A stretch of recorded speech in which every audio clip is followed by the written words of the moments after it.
Umabot ng 75,000 pesos smartboard half-concrete house, pinakamurang design na swak na naman sa ating mga budget.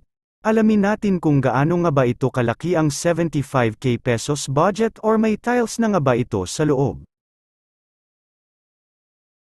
Sa matagal na panahon na nangupahan lang sila, sa wakas ngayon mayroon na rin silang sariling bahay. Dati tingin-tingin muna sila sa mga ginawang bahay sa kanilang lugar upang makakuha ng mga idea para na din maswak sa kanilang budget. Nakabili na rin sila lang lupa na may sukat na 100 square meter. At pagkatapos sa lupa, sinimulan na rin nila mag-ipon ulit para sa bahay hanggang sa umabot ito ng 70,000 pesos. At napag-isipan na nila dito na ipagawa na nila ito ng bahay. Kahit simple lamang yung may isang bedroom, sala, kusina, dining area at toilet and bathroom. At ito na nga ang kinalabasan sa kanilang bahay at umabot na nga ito ng 75,000 pesos budget including labor and materials. May sukat na itong 12 feet by 14 feet, natapos ang bahay ng 16 days.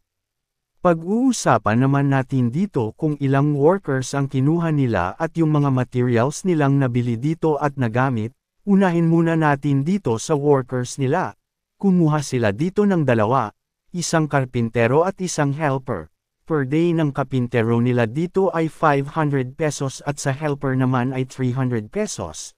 Sa mga materyales naman guys, naka-order sila dito ng 400 pieces hollow blocks. Sa semento naman naka-order din sila dito ng 15 pieces bag cement. Sa smartboard naman naka-order sila dito ng 17 pieces. At sa yero naman po naka-order din sila dito ng 16 pieces. Nakabili na rin sila dito ng tiles para sa toilet and bath. At nag-order na rin sila dito ng 4 na pintuan at yung isang pintuan nila dito ay PVC door para sa CR. Tapos bumili na rin sila dito ng 2 sliding window. Yung sa sahig nga pala nila dito guys ay naka-flooring, at dito naman sa pagpintura ay bali yung owner lamang. So ayan nga guys, gumastos sila lahat ng 75,000 pesos including labor and materials at kasama na rin yung pag-install sa mga kuryente at tubig. So ang owner nga pala ng bahay na ito ay si Ma'am Cheryl. Congrats sa iyo ma'am. So dito lang po guys, maraming salamat, God bless, subscribe for more updates videos.